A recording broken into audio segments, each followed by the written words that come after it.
Yeah, ever wanted to know what it's like to ride a roller coaster but not be on a roller coaster? Try owning a classic Saab 900. So yesterday I posted up a video that showed the rich condition that my car's been having ever since it broke down. And I didn't try this yesterday because I was lazy, but I swapped out the mass airflow sensor for actually the very original one that came with the car, and I took it apart. I just took off these screws on, it's already on the car, but I took off these screws, popped this cover off, which is just held in place with this like silicone glue, this little plastic cover that comes off, and I was just messing with it because I figured it was already dead, so what's the worst that could happen? Popped it off, started removing screws, and I noticed one of the screws had like a ground strap or something. It looks like it was part of the electrical system. So I took the screws out trying to disassemble it, and then I noticed there was a lot of corrosion on it. So I just tried to clean some of it off. Couldn't disassemble it any further. I just put it back together, tossed it in the car, said, let's see what happens. Put it in the car, and then, what do you know? It runs beautifully. Like how... yeah. How? Why? When? What? Where? So what happened with the remanufactured mass airflow sensor I was so happy I got from Rock Auto? I think that should explain it right there. It's dead.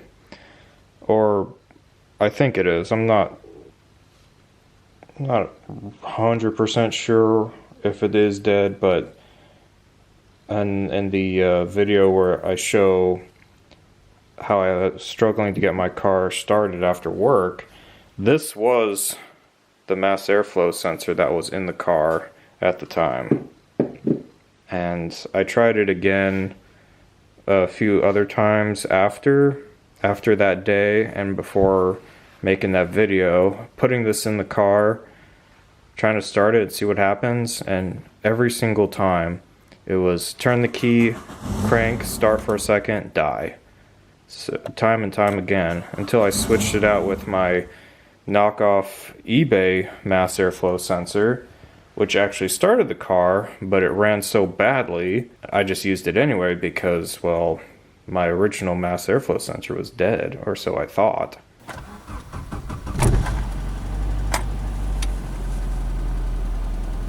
So the check engine light actually turned off, which was a surprise, and it idles very nicely.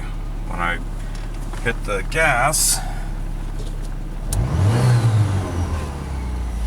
it doesn't try to die. I still have the same green junkyard fuel injectors in there that I put in the last video. The only thing I did was put the original mass airflow sensor back in with the screw that I cleaned off and put back in. Now it idles beautifully. I don't really understand why the car is this way. Even though this part isn't working out for me, as a Saab owner, I'm going to hold on to this anyway because it is a part for a classic Saab. And I hold on to all the parts that I take off the car and replace, even if they're broken, which I think the perfect example is my original mass airflow sensor, which one of my previous videos I thought was dead. I thought it wasn't working anymore because the car wouldn't run with it installed. But I held on to it. I didn't throw it away because, well, it's a Saab part and they don't make them anymore, so I want to hold on to it. And good thing I did, because it just saved the car. And hopefully it stays this way.